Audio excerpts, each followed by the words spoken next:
Aquí, el 4 de octubre de 1582, después de muchos viajes, fundaciones, alegrías y pesadumbres, Santa Teresa de Jesús murió en brazos de su compañera inseparable, Ana de San Bartolomé, dejando su doble legado: la nueva orden del Carmelo Descalzo y el magisterio espiritual de sus escritos.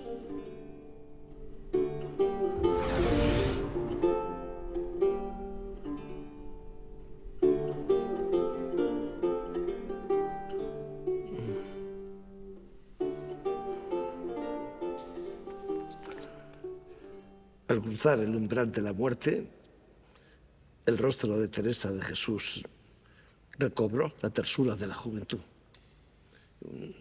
Un indescriptible aroma invadió el monasterio de la Anunciación de Alba de Tormes. Y el almendro seco que estaba bajo la ventana de su celda floreció. Cuán triste es, Dios mío, la vida sin ti, deseo morir.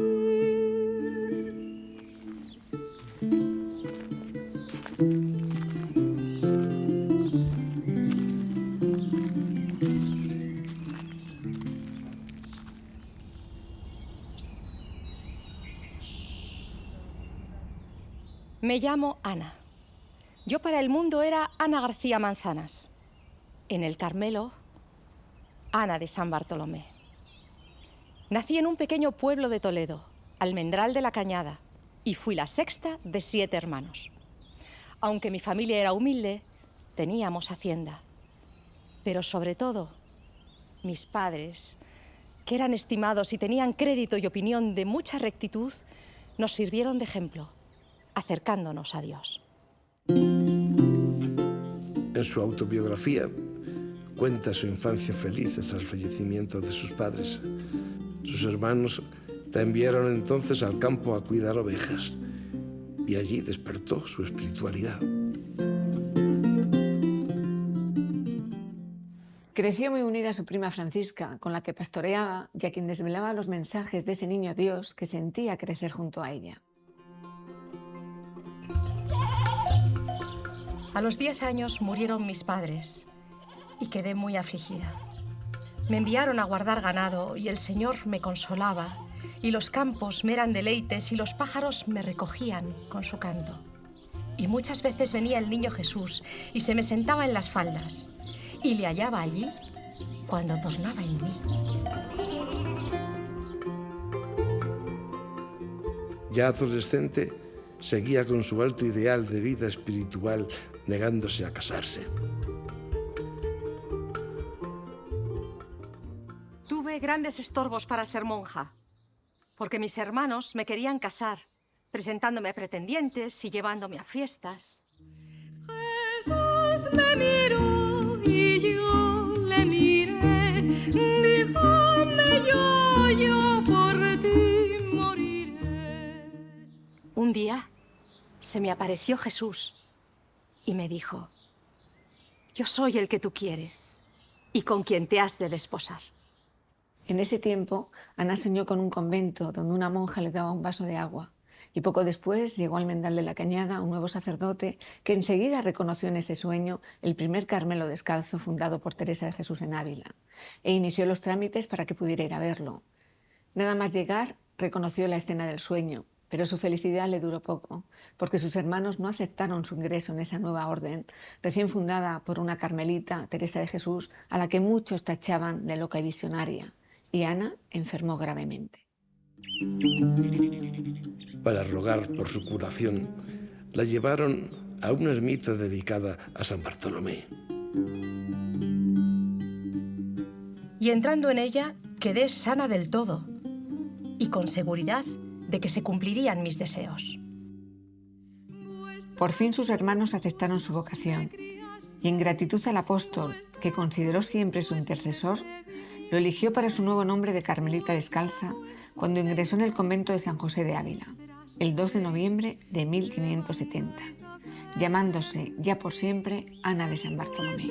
Alma, el corazón, mi cuerpo, mi vida y mi alma. Me recibieron en clausura y abriéndome la puerta, quedé toda como en un cielo.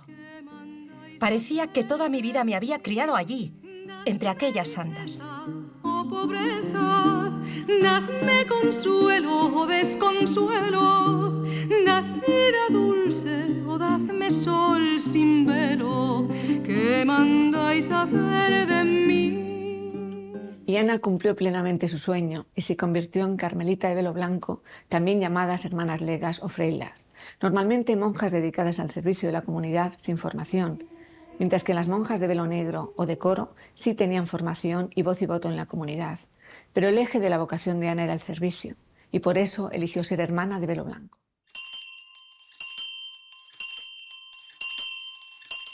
Allí se acabaron todas mis preocupaciones, miedos y desasosiegos, y pude cumplir mi vocación.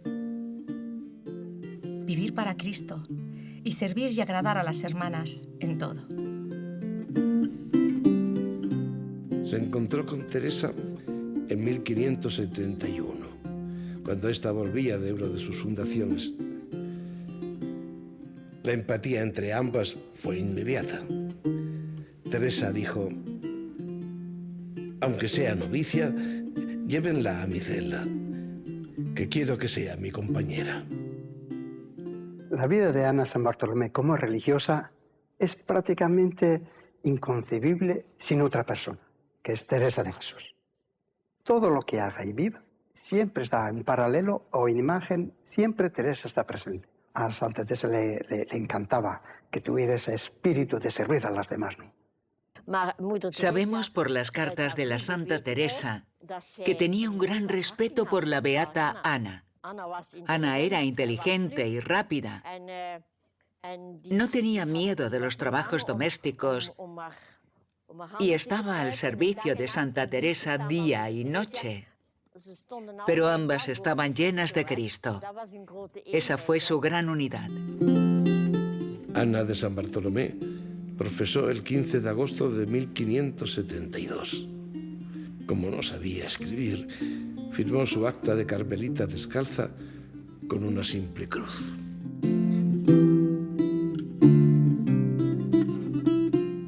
En aquel momento, Teresa de Jesús era priora del monasterio de la Encarnación de Ávila, desde donde dio todas las indicaciones necesarias para celebrar la ceremonia.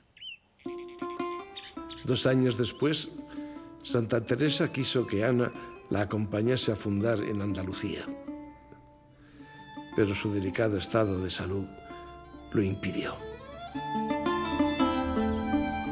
Me duró la enfermedad todo el tiempo que nuestra Santa Madre estuvo en Beas del Segura y en Sevilla. En 1577, y tras llevar a cabo la fundación de Sevilla, y debido a graves enfrentamientos desde el Carmelo Calzado hacia la naciente de Escalcez, Teresa de Jesús recibió la orden de recluirse en uno de sus conventos y no fundar más. Eligió el Carmelo de San José de Ávila, y allí se reencontró con Ana de San Bartolomé, que seguía enferma. Al verla tan consumida por tantas horas de penitencia y oración, Teresa le dijo su famosa frase: «Hija, en tañendo a dormir, deje la oración y duerma». Viendo su gran entrega, Teresa de Jesús le pidió que se ocupara de las enfermas, y desde que la santa se rompió el brazo izquierdo al caerse por la escalera del convento, se convirtió en su compañera inseparable.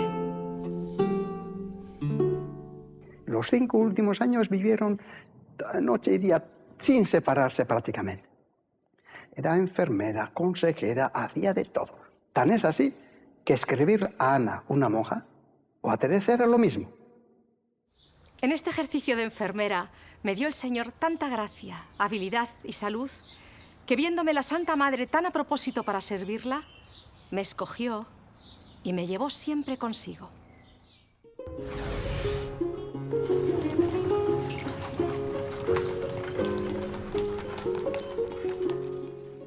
En junio de 1579, autorizaron a Teresa de Jesús a visitar sus Carmelos y hacer nuevas fundaciones.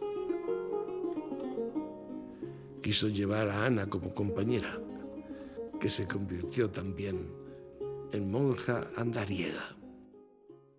Ella aprendió en estos viajes acerca de los sentimientos, intenciones y formas de hacer las cosas de Teresa. Zagalas, ¿y qué buscáis en esta vida tan nueva? Y vestís nueva, libre, doy mi adiós y vos no amáis. En Medina del Campo recibí una gran alegría al encontrarme con mi prima Francisca, pues ambas, siendo niñas, habíamos soñado con ser religiosas y nos participábamos nuestras ilusiones. Al fin, las dos éramos carmelitas descalzas. Y vestís nueva, libre, doy mi adiós y vos no amáis. Fue en ese primer viaje juntas, concretamente en el Carmelo de Salamanca, donde Ana se convirtió también en su fiel secretaria. Ella tenía 29 años y Teresa de Jesús 64. Dichosa la amistad del maestro que os enseña, pues dejáis la libertad y tomáis la vida estrecha, y en lugar de pura seda os vestís gordo sayal. Recién llegadas a Salamanca y con mucho que hacer, nuestra madre, estando fatigada de responder tantas cartas, me pidió que aprendiese a escribir para ayudarla. Yo le dije, deme un texto suyo como modelo. Y ella me dio 2 renglones de su mano. Y a imitación de ellos, aquella tarde escribí una carta a las hermanas de San José de Ávila. Yo no supe dónde entraba, pero cuando allí me vi, sin saber dónde me estaba, grandes cosas entendí. No diré lo que sentí, que me quedé no sabiendo, toda ciencia trascendiendo. Tanto se esmeró Ana en imitar su letra que las monjas de Ávila creyeron que eran cartas de la propia santa. En una ocasión, Teresa escribió: Ana de San Bartolomé no cesa de escribir, mucho me ayuda. De las cartas existentes de Santa Teresa, 17 están escritas por Ana. Escribió centenares, porque pensaban de la misma manera, estaban unidos con el mismo sentir. Era prácticamente lo mismo.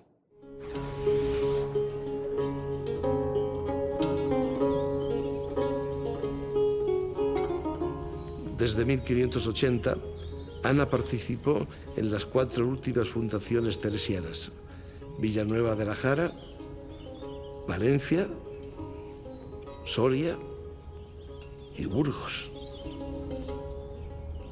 La primera cronista de España, después de Teresa, fue la primera, porque hacía fundaciones y las fundaciones que había escrito Teresa, ella lo completa. En enero de 1582 salieron hacia Burgos. El viaje estuvo lleno de peligros.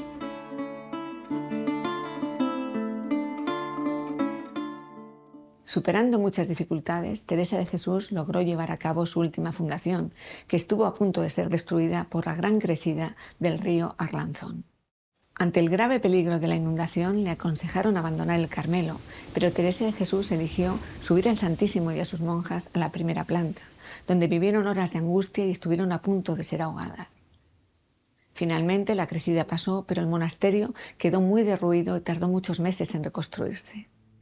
Cuán triste es, Dios mío, la vida sin ti, deseo morir. Cuando regresaban a Ávila, Teresa recibió orden de acudir a Alba de Tormes para estar presente en el nacimiento del heredero de los duques de Alba. La madre iba ya mala, del mal de la muerte. Desfallecida me dijo: hija, deme si tiene algo de comer, que me desmayo. Pero no habiendo qué comprar en parte alguna, entre lágrimas, le ofrecí unos higos secos. Y ella, viendo mi gran tristeza por no poder servirla como necesitaba, me consoló diciendo: «Hija mía, no llore. Esto quiere Dios ahora». Cuando llegaron, el heredero ya había nacido. Teresa, agotada, dijo: «Ya no es menester la santa», y quiso volver a Ávila. Pero estaba herida de muerte. Vivo sin vivir en mí, y tan alta vida espero, que muero porque no muero.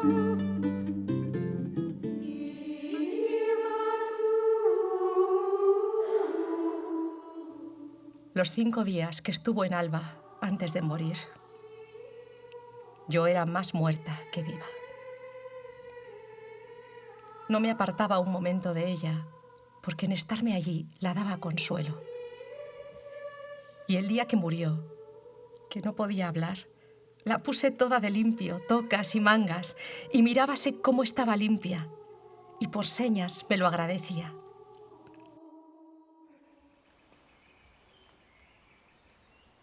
Y en yéndome, no sosegaba la santa, sino mirando a un cabo y a otro. Y en viniendo, que me vio, se rió y me mostró tanta gracia y amor que me tomó con sus manos y puso en mis brazos su cabeza, y allí la tuve, abrazada, hasta que expiró, estando yo más muerta que la misma santa, que ella estaba tan encendida en el amor de su esposo que parecía que no veía el momento de dejar el cuerpo para estar con él. Olvido de lo criado, memoria del criado. Murió el 4 de octubre de 1582, precisamente el día en que el rey Felipe II había impuesto el comienzo del calendario gregoriano, que acortaba 10 días el año. Así que, muriendo el 4 de octubre, con los 10 días eliminados, amaneció el 15 de octubre, día en que se celebra su festividad.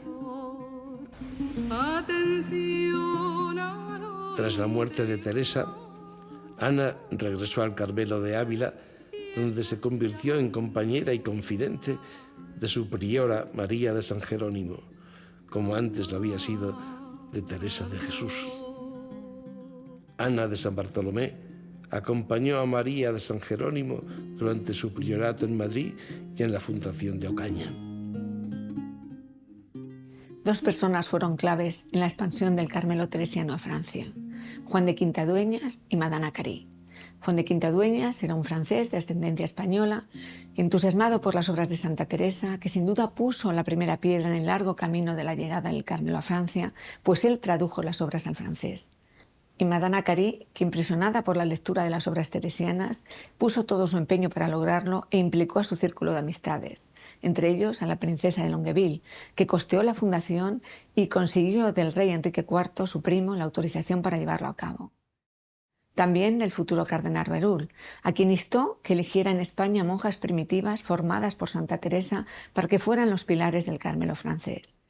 E incluso al futuro San Francisco de Sales, que intercedió ante el Papa para facilitar la fundación. Y cuando encontró a Ana San Bartolomé, quedó encantado, sobre todo por esa humildad. La beata Ana fue la inmediata sucesora de la Santa Teresa. Si el amor que me tenéis, Dios mío, es como el que os tengo, decidme en qué me detengo, ojos en qué os detenéis.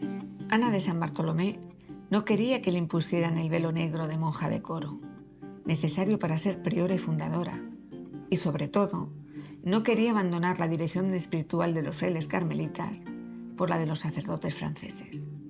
Alma, ¿qué quieres de mí, Dios mío? No más que verte, y que temes más de ti, lo que más temo es perderte. No tardó en aparecérseme la propia madre indicándome el camino. Pero yo tenía muchos miedos y grandes dudas. Sentía ponerme en tan largo viaje sin saber la lengua francesa. Y estando con esta pena, se me apareció un ángel como un capitán, muy galán y muy gentil, que me pareció San Miguel Arcángel, quien me dijo: no debes dudar, tienes que ir a Francia. Finalmente, Ana formó parte del grupo fundador encabezado por la venerable Ana de Jesús, muy querida también por Santa Teresa. Así fue como se convirtió en andariega de caminos extranjeros. Me puse en camino con Ana de Jesús y otras 4 religiosas. Fue a fines de agosto de 1604. Casi 2 meses después llegaron a París, donde les esperaban la princesa de Longueville y Madame Cary. Tras el encuentro, acudieron a la Basílica de Saint-Denis, donde Juan de Quintadueñas, que ya era sacerdote y las había acompañado en el largo viaje desde España, celebró una misa de acción de gracias. Su sueño, largamente acariciado, de implantar el Carmelo teresiano en Francia, ya era una feliz realidad. El 18 de octubre de 1604, Ana de Jesús fundó el primer Carmelo francés en París. 3 días después, la reina María de Médicis visitó a las carmelitas españolas. La primera fundación fue en París en octubre y la segunda en Pontoise a principios de enero de 1605. Retomé lo que más deseaba: servir a las hermanas y atender la cocina y a las enfermas. Me fui a guisar la comida con gran gusto, como lo había tenido siempre en aquella condición, que era de hermana lega.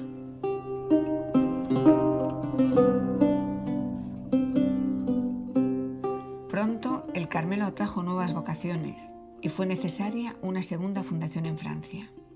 Ana de San Bartolomé fue la elegida para llevarla a cabo.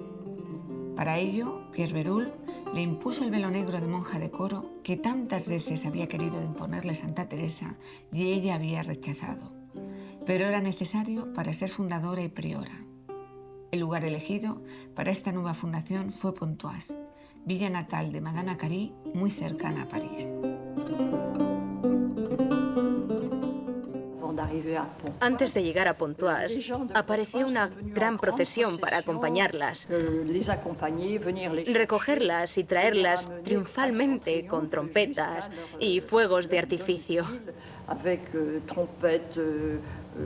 Realmente fue bastante triunfal.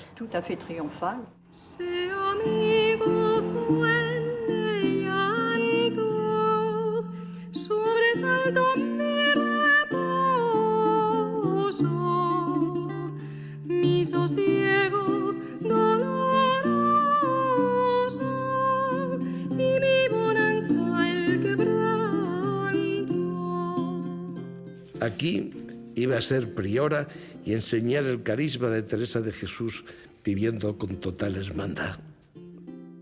Al empezar su labor, temía reunirse con las monjas y que no la comprendieran, pues solo hablaba español. Empecé a hablar en mi lengua, fiada que Dios se lo daría a entender. Y así fue. Acabado el capítulo, vinieron todas a mí, tan alegres que lloraban de contento y devoción. Y me dijeron: todo lo hemos entendido como si hablarais en francés. Di gracias a Dios y quedéme confusa viendo su bondad y cómo acudía en mi ignorancia. Y mi contento entristece. Estaba muy feliz en el Carmelo de Pontoise. Ella dijo que era el paraíso, el cielo, pero no se quedó allí mucho tiempo. Solo 9 meses le duró su felicidad en Pontoise, porque Ana de Jesús fue reclamada para fundar en Dijon y abandonó París. Ana de San Bartolomé fue elegida para ocuparse del priorato parisino y era tan querida en Pontoise por las monjas y por sus gentes que para evitar el alboroto de su salida tuvo que salir de noche, disfrazada y en secreto. Qué triste me resultó. De noche, a hurtadillas, como quien comete un delito, salí disfrazada con capa y sombrero del convento para que mis hermanas no se dieran cuenta de que las dejaba. Sentí mucho abandonar a aquellos ángeles que eran mis novicias.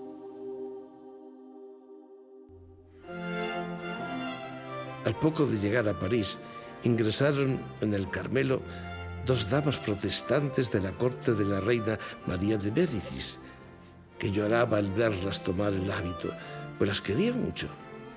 Fue un gran ejemplo en la ciudad y en toda Francia, y movieron a muchas otras que cada día se convertían. Pero el priorato de París supuso una noche oscura para ella. Tuvo graves enfrentamientos con Berulle por su injerencia en el carisma teresiano. Pues Ana de San Bartolomé quería que llegaran frailes como estaba prometido. Berulle había prometido en España que cuando vinieran los frailes que la obediencia las monjas dieran a los religiosos. Pero Berulle no quería ni ver en foto a los religiosos españoles. El Señor me hizo ver que del cielo me llegarían muchas cruces, que serían mis innumerables preocupaciones por el Carmelo descalzo.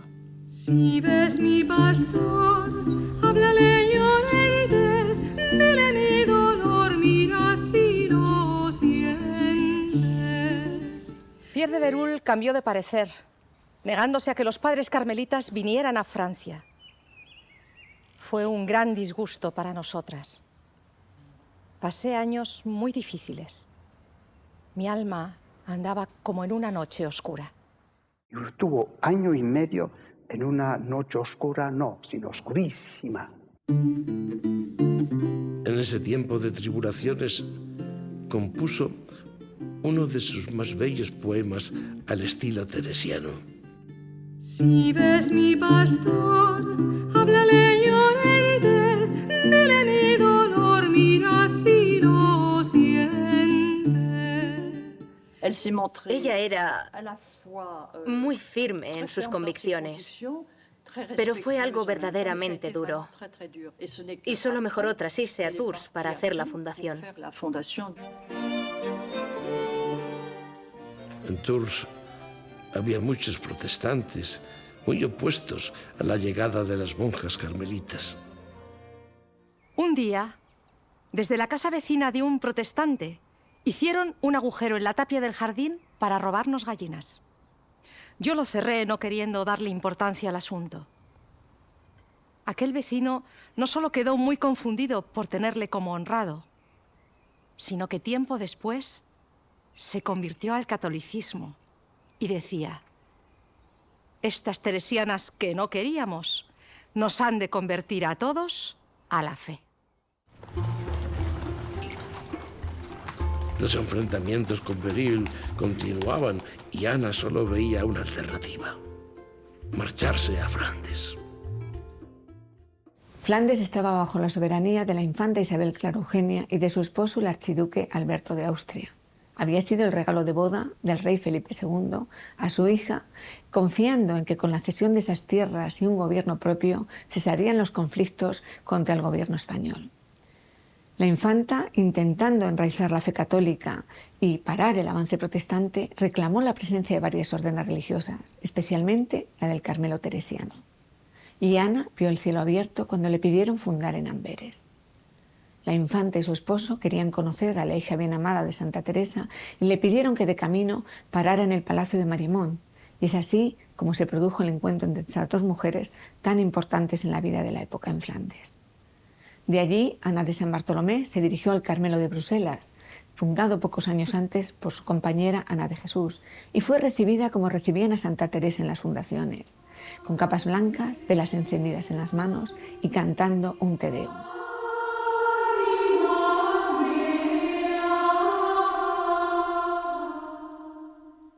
Un amor que ocupe os pido, Dios mío, mi alma os tenga para hacer un dulce nido a donde más le convenga.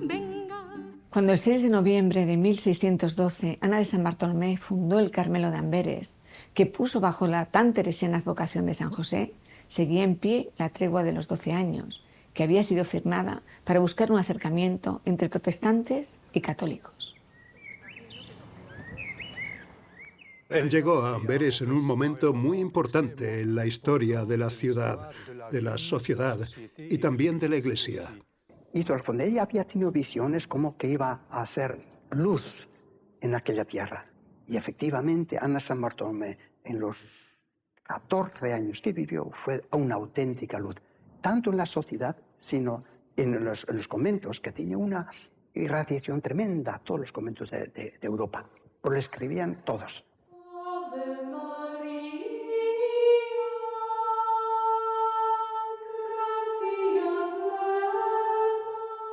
En este Carmelo de Amberes, Ana de San Bartolomé vivió la feliz noticia de la beatificación de Teresa de Jesús el 24 de abril de 1614 y fue la primera en poner un convento bajo su advocación. Desde aquel día, el Carmelo de Amberes pasó a llamarse de Santa Teresa y San José, como escribía gozosa al inicio de sus cartas. En 1615 ingresó en el Carmelo de Amberes una dama de la corte de la infanta Isabel Clara Eugenia, que tomó el nombre de Clara de la Cruz. Había conocido a Ana durante su estancia en el Palacio de Marimón y pronto se convirtió en su secretaria. Curioso guiño del destino. Ella, humilde campesina toledana, había sido la secretaria de Teresa de Jesús, una de las santas más luminosas del Santoral. Y entonces, una dama de la corte de la hija del poderoso rey Felipe II se convertía en la suya. Debió de tener mucha influencia en la ciudad, en el país. Sí, sí. Es difícil imaginar algo así ahora. En su época se vivía el protestantismo. ¿Cómo logró traer esta adoración y el respeto por el Santísimo Sacramento a Flandes? En España era normal, pero aquí había desaparecido. En cierta ocasión, al acabar de comulgar, tuve una visión en la que 4 corderos se postraban ante mí, adorando al Dios que yo había recibido. En 1621, la tregua de los 12 años llegó a su fin y las hostilidades se reanudaron. La fama de santidad de Ana de San Bartolomé ya era reconocida en Flandes, como lo había sido la de Teresa de Jesús en Castilla. Numerosos soldados de los tercios de Flandes acudían al locutorio del Carmelo a pedir su bendición y a poner en sus corazas unas letras suyas como protección. En sus cartas, Ana describía a los carmelos españoles la situación que estaba viviendo en Flandes. Les escribí: todo está revuelto con estas guerras.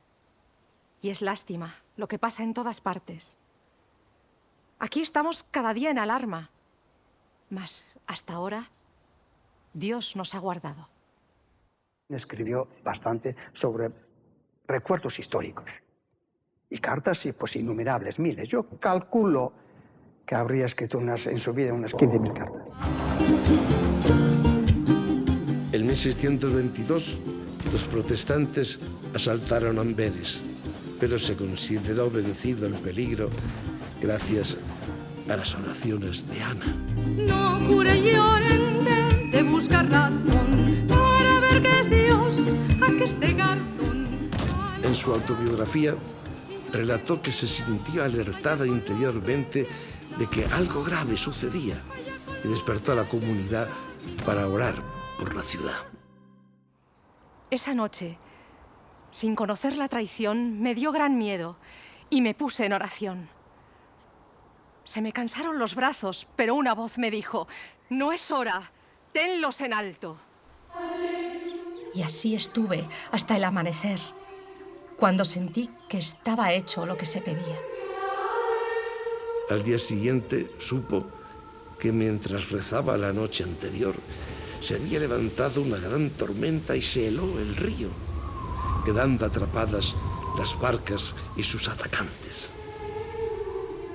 2 años más tarde, Gran parte de las tropas españolas participaban en el asedio de Breda y las autoridades informaron a la infanta de la falta de protección de Amberes.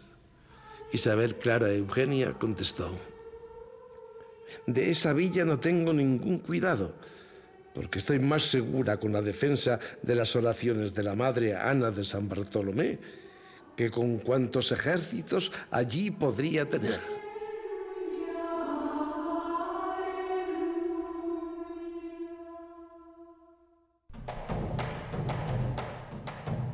Tres meses después, la infanta escribió a su tío Felipe IV contándole estos acontecimientos y el rey le envió una importante limosna para el Carmelo de Amberes.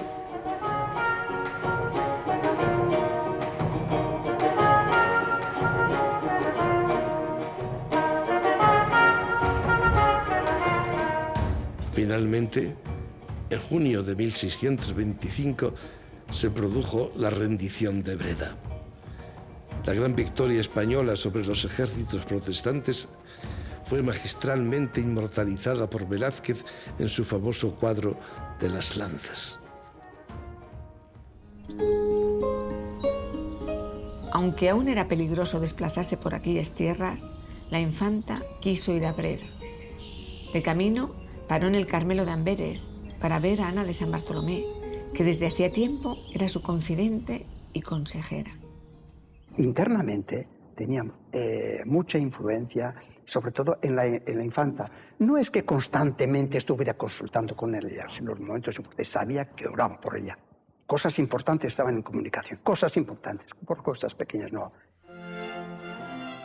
Al marcharse, para asombro de todos, se arrodilló ante ella con su séquito y dijo: «Denos la bendición, y con esto no hay para qué temer ningún peligro». Pronto fue público que las oraciones de Ana de San Bartolomé habían librado por 2 veces a la ciudad del asalto protestante. El obispo abrió diligencias y las autoridades la declararon libertadora de Amberes. Siempre ha sido venerada como protectora de la ciudad de Amberes. Despertad de vuestro sueño, mirad que ya viene el día. Ana de San Bartolomé fue una gran maestra espiritual y, como Santa Teresa, dejó un doble legado: sus fundaciones y sus escritos, autobiografías, conferencias espirituales, poemas, cientos de cartas, que sin duda complementan magníficamente las obras teresianas. Tanto valoraba Teresa su criterio y su experiencia espiritual que, como consta en los procesos teresianos, le dio a corregir su manuscrito de las Moradas, obra cumbre de la mística universal, diciéndole: léalo y corrija lo que sea menester. Hoy tenéis buena ventura, recibidla en el Carmelo. Debemos luchar por vivir esa espiritualidad. Y por eso debemos seguir leyendo sus escritos y meditarlos en consecuencia. Al final de su vida, sufrió una apoplejía y, para aliviar su dolor, pedía a sus hijas que le cantasen las coplillas de San Juan de la Cruz. ¿A dónde te escondiste, amado? Oh, bosques y espesuras plantadas por la mano del amado. Oh, prado de verduras, de flores esmaltado, decid si por vosotros ha pasado. La infanta enviaba a su médico personal para que atendiese a su querida Carmelita y ella replicaba: ¿Cómo, señor, habéis de sufrir tal cosa? Que una pobre Carmelita haga tanto ruido. No, no, mi señor. No permitáis tal, sino que me llevéis sin ruido ni barahunda.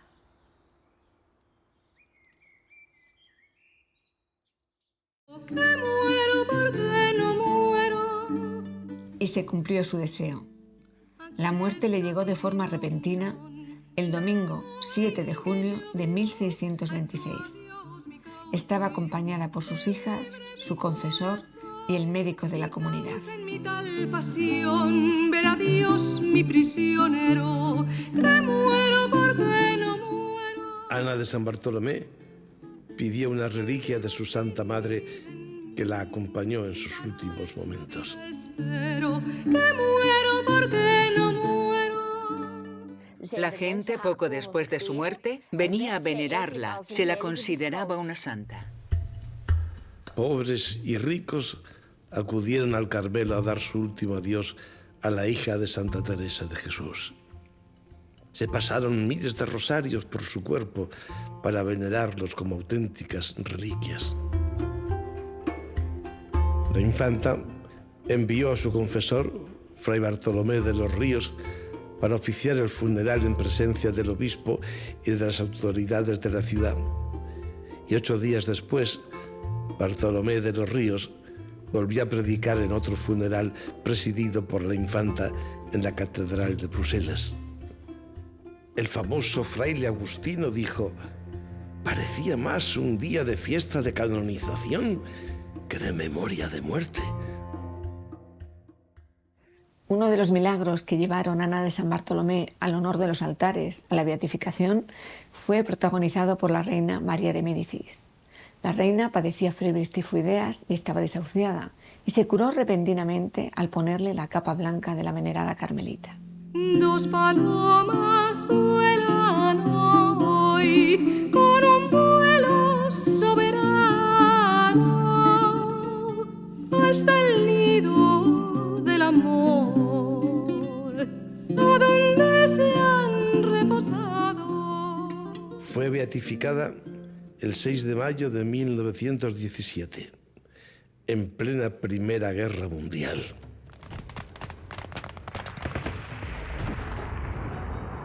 El Papa Benedicto XV aludió en el breve a la famosa frase de Santa Teresa que reconocía en vida la santidad de su compañera. Ana, Ana, tú eres la santa. Yo tengo la fama. Fue la única celebración que tuvo lugar en el Vaticano durante la guerra. Precisamente en esa ocasión se inauguró la iluminación en la Gloria de Bernini, donde se colocó un retrato de la nueva beata. Su fiesta quedó instituida el 7 de junio, día de su muerte. Gracias a Dios, muchas cosas se han conservado por lo que hay en Roma, en los archivos.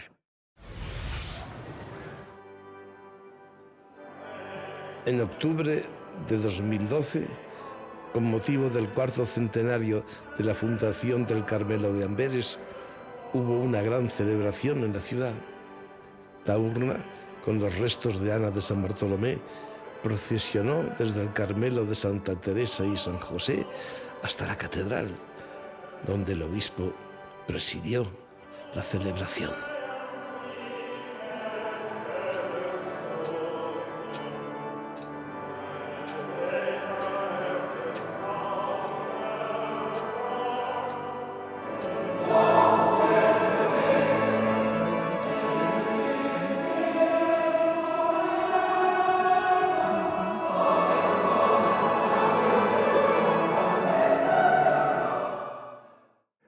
Ella es, como dije en la Santa Misa, una joya española en Amberes.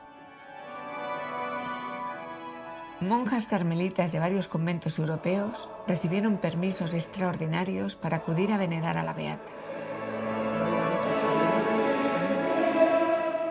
Y miles de devotos llenaron la grandiosa catedral de Amberes.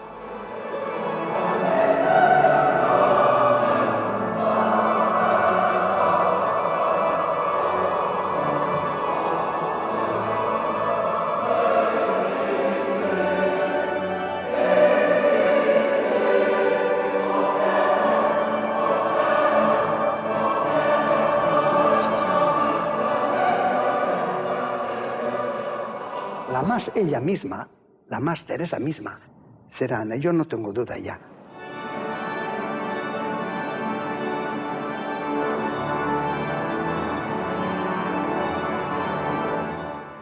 Ana de San Bartolomé vivió una vida de novela injertada en la vida real. Nacer en una humilde cuna y morir venerada como faro espiritual de Europa, con un funeral en la grandiosa Catedral de Bruselas, donde habían tenido lugar los funerales de Estado del emperador Carlos V o de la reina inglesa María Tudor, realmente es algo absolutamente excepcional. Ella es muy, ¿cómo debería decir? Auténtica, sin complicaciones.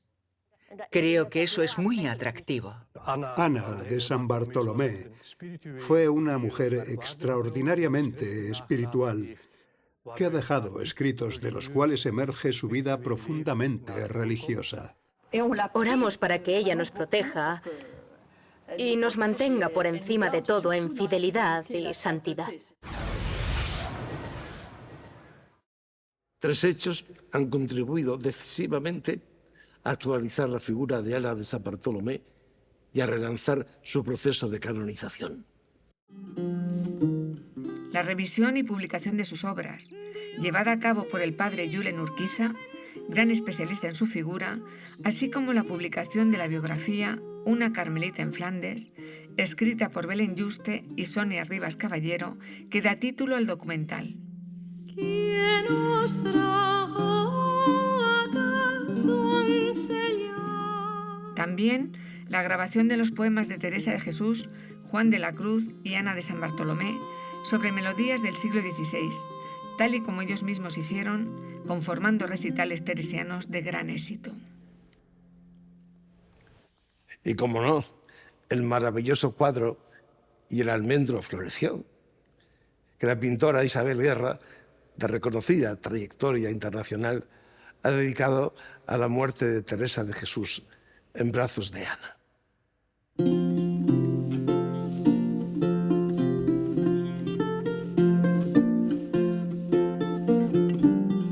Se espera la canonización de la beata Ana de San Bartolomé, secretaria, enfermera, confidente y compañera inseparable de Santa Teresa de Jesús. 2 palomas vuelan hoy con un vuelo soberano hasta el nido del amor, a donde se han reposado.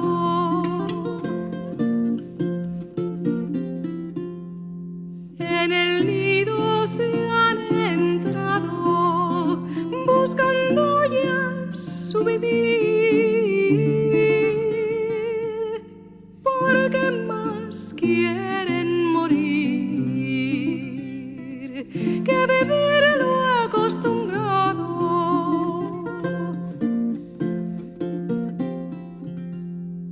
El amor las ha topado y las quiere para sí. En su pecho es su vivir y en él se han reposado.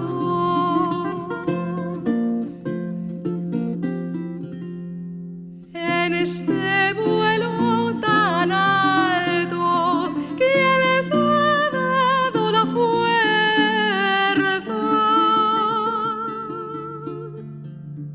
el amor tiró la flecha